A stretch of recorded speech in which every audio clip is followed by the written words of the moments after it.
आज 21वीं सदी में वर्ल्ड ऑर्डर बदल रहा है। दुनिया भर में अमेरिका और यूरोपियन कंट्रीज का दबदबा धीरे धीरे कम होता जा रहा है। दुनिया के कई देश इस समय मांग कर रहे हैं कि या तो मौजूदा वर्ल्ड ऑर्डर में बदलाव किया जाए या फिर एक नया वर्ल्ड ऑर्डर खड़ा किया जाए। अगर आज के वर्ल्ड ऑर्डर की बात करें तो यह अमेरिका के इशारे पर चलता है। वर्ल्ड बैंक हो, IMF हो, वर्ल्ड ट्रेड हो, UN सिक्योरिटी काउंसिल हो, इन सभी में अमेरिका और यूरोप का दबदबा बना हुआ है। मौजूदा विश्व व्यवस्था में अमेरिका चाहता ही नहीं कि इसके अलावा और कोई देश खुल करके तरक्की कर सके, लेकिन आज हकीकत बदल रही है। दुनिया भर में कई विकासशील देश तेजी से उभर रहे हैं। इसका सबसे बड़ा example Bharat, China, Brazil, Africa और सऊदी अरब जैसे देश हैं। अगर चाइना को छोड़ दिया जाए तो बाकी के उभरते हुए देशों को वर्ल्ड ऑर्डर में वो जगह नहीं मिल पा रही है जिसके वो हकदार हैं। ये देश अब अमेरिका और यूरोपियन देशों के बनाए नियम कायदों पर नहीं चलना चाहते हैं और रशिया यूक्रेन की वॉर में ये बिखराव और ज्यादा देखने को मिला है। इस युद्ध में अमेरिका और यूरोपियन कंट्रीज ने भारत, साउथ अफ्रीका, ब्राजील और अरब के देशों को अपनी ओर करने की कोशिश की, लेकिन किसी ने भी यूक्रेन के सरदर्द को नहीं लिया, बल्कि इसे यूरोप की समस्या माना गया। इस युद्ध ने विकसित और विकासशील देशों के बीच की खाई को और गहरा करने का काम किया है। गरीब और विकासशील देश अब इस बात को समझ चुके हैं कि वेस्टर्न कंट्रीज दुनिया में केवल और केवल अपना दबदबा बनाए रखना चाहती है। लेकिन अब सवाल यह है कि अगर नया वर्ल्ड ऑर्डर बनेगा तो वो कैसा होगा? भारत इस नए वर्ल्ड ऑर्डर में कहां पर खड़ा होगा? कहीं इसमें अमेरिका की जगह है? चाइना तो नहीं ले लेगा या फिर कोई दूसरी ताकत उभर कर आएगी? और मौजूदा विश्व व्यवस्था में ऐसी कौन सी कमियां हैं जिसकी वजह से वो टूटकर बिखर रहा है? तो आइए इस वीडियो में हम नए वर्ल्ड ऑर्डर को एनालाइज करते हैं। Chapter 1, America's world order. दोस्तों, आज दुनिया में अमेरिका का दबदबा केवल 3 ही वजहों से है: फाइनेंस, टेक्नोलॉजी और मिलिट्री। इन तीनों की वजह से ही अमेरिका सुपर पावर है और इस मामले में चाइना भी उसको टक्कर नहीं दे सकता। फाइनेंस में तो उसकी करेंसी डॉलर हो गया, वहीं टेक्नोलॉजी में देखें तो दुनिया की लगभग हर बड़ी कंपनी का हेडक्वार्टर अमेरिका में ही है। आज पूरी दुनिया का कम्युनिकेशन उसके कब्जे में है। अगर आप देखना चाहें तो रियल में यूक्रेन वॉर को कौन लड़ रहा है? क्या यूक्रेन लड़ रहा है? नहीं। अगर यूक्रेन के पास इलोन मस्क का दिया हुआ सैटेलाइट इंटरनेट नहीं होता तो कब का ही उसका पत्ता कट जाता। अगर अमेरिका की आर्मी को देखें तो यह उस पर 66 लाख करोड़ रुपए खर्च करता है, जो दुनिया में सबसे ज्यादा है। आज दुनिया के 160 देशों में अमेरिका के सोल्जर तैनात हैं। अमेरिका का सबसे बड़ा ब्रह्मास्त्र है डॉलर और स्विफ्ट टेक्नोलॉजी। आज डॉलर दुनिया की सबसे ताकतवर करेंसी है। दुनिया भर में 90% कारोबार डॉलर में ही होता है। 40% कर्ज भी डॉलर में ही दिए जाते हैं और जब भी कोई देश अमेरिका के खिलाफ हो जाता है तो वह इन पर प्रतिबंध लगाता है, जिससे वह देश बाकी दुनिया से कारोबार करने के लायक नहीं रह जाता। लेकिन दुनिया अमेरिका के इन प्रतिबंधों को चुपचाप क्यों मान लेती है? कोई इसका विरोध क्यों नहीं करता? तो इसकी 4 वजह हैं। पहली तो ये कि दुनिया के ज्यादातर देश अमेरिका के साथ व्यापार करते हैं तो उनको व्यापार में नुकसान होगा। दूसरी वजह है ऑयल। आज के समय में सऊदी अरब, कुवैत और UAE, इन 3 देशों के पास ही सबसे ज्यादा तेल है और इन तीनों को अमेरिका ने अपना खास दोस्त बना रखा है। अमेरिका ने यहाँ अपने मिलिट्री बेस बना रखे हैं, यानी इनको सिक्योरिटी देता है, बदले में ये अमेरिका के वफादार बने रहते हैं। अगर आप अमेरिका के प्रतिबंध नहीं माने तो आपको तेल मिलना मुश्किल हो जाएगा। तीसरी वजह है वर्ल्ड बैंक, IMF और UN जैसे संगठनों पर अमेरिका का कब्जा। अगर किसी को लोन चाहिए तो वो वर्ल्ड बैंक और IMF से ही मिलेगा। चौथी वजह है नाटो और G7 जैसे ग्रुप। G7 एक अमीर देशों का संगठन है, वही नाटो एक मिलिट्री संगठन है जिसमें अमेरिका ने यूरोप में अपनी आर्मी तैनात कर रखी है। बस इन्हीं वजहों से सभी देशों के लिए ये मजबूरी हो जाती है कि वो अमेरिका की कठपुतली बन करके रहें। अब यहाँ आपके मन में एक छोटा सा सवाल और आता होगा कि आखिर अमेरिका को दुनिया में सुपर पावर बनाया किसने उसको ये ताकत दी? तो देखो, अमेरिका को ये पावर मिलने की शुरुआत फर्स्ट वर्ल्ड वॉर के दौरान होती है। इस युद्ध में यूरोप पूरी तरह से बर्बाद हो चुका था, लेकिन यही अमेरिका के लिए सुपर पावर बनने का मौका था। वर्ल्ड वॉर के कारण यूरोप की ज्यादातर कंपनियां बंद हो चुकी थी, यूरोप की इकोनॉमी लगभग ठप हो चुकी थी। तो ऐसे मौके में अमेरिका ने इन सभी मार्केट्स पर अपना दबदबा बनाना शुरू कर दिया। अमेरिका मजबूती के साथ आगे बढ़ रहा था और एक बार फिर से दुनिया सेकेंड वर्ल्ड वॉर की तरफ बढ़ चुकी थी।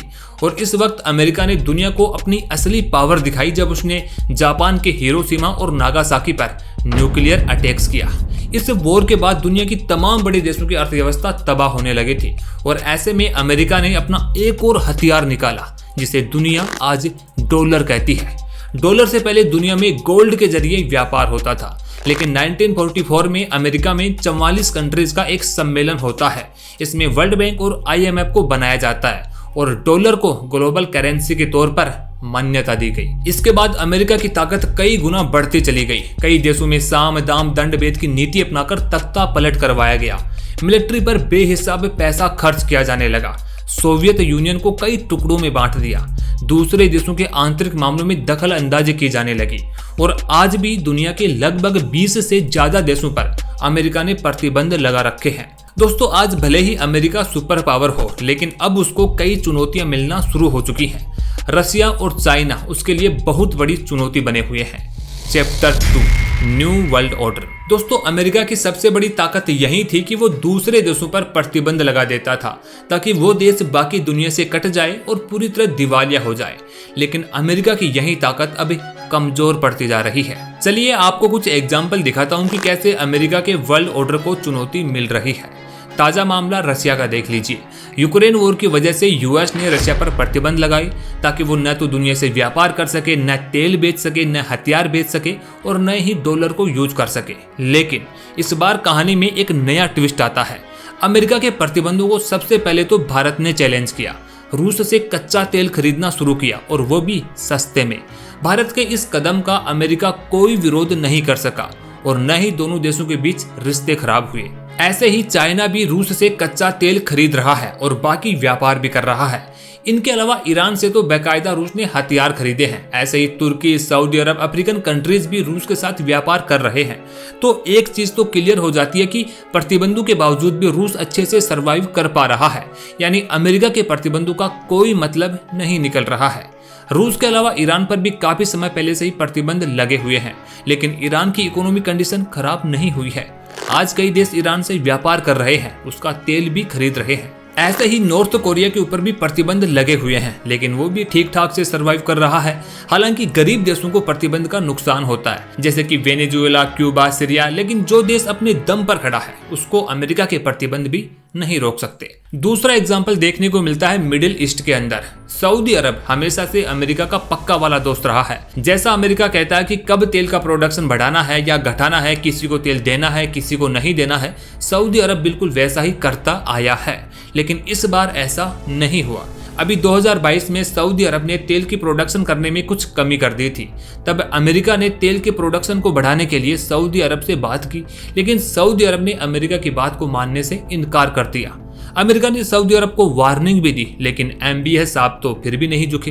पिछले 10-15 सालों से ये अपनी विदेश नीति को धीरे धीरे बदल रहा है। अमेरिका की कठपुतली बनने के बजाय वह सऊदी फर्स्ट पर काम कर रहा है। यूरोप के बजाय यह चीन, जापान और भारत जैसे देशों से रिश्ते मजबूत कर रहा है। मिडिल ईस्ट के अंदर धीरे धीरे अमेरिका का प्रभाव कम होता जा रहा है और चीन का प्रभाव बढ़ रहा है। इसका एग्जाम्पल ईरान और सऊदी अरब के बीच देखने को भी मिला। इन दोनों देशों के बीच कट्टर दुश्मनी थी, लेकिन चाइना ने दोनों के बीच दोस्ती करवाई है। ऐसे ही कुछ एग्जाम्पल अफ्रीका में भी देखने को मिल रहे हैं। वैसे तो आप अफ्रीका में हमेशा जंग और तख्ता पलट की बातें ही सुनते रहते हैं, लेकिन एक्चुअल में वहां पर इंटरनेशनल लेवल की साजिश रची जाती है ताकि वेस्टर्न कंट्रीज वहां के कच्चे माल और मेन पावर का पूरा फायदा ले सके। लेकिन अब वो देश यूरोपियन कंट्रीज को अपने देश से बाहर भगा रहे हैं। हाल ही में नाइजर ने फ्रांस को अपने देश से बाहर निकाल दिया है। अफ्रीका के ज्यादातर देश अब अमेरिका की कठपुतली बनने के बजाय रूस के पाले में जा रहे हैं। दोस्तों, मौजूदा वर्ल्ड ऑर्डर में एक सबसे बड़ी प्रॉब्लम है UN सिक्योरिटी काउंसिल की बनावट। धरती पर लगभग 200 देश हैं, लेकिन केवल 5 देशों को ही वीटो पावर का अधिकार है।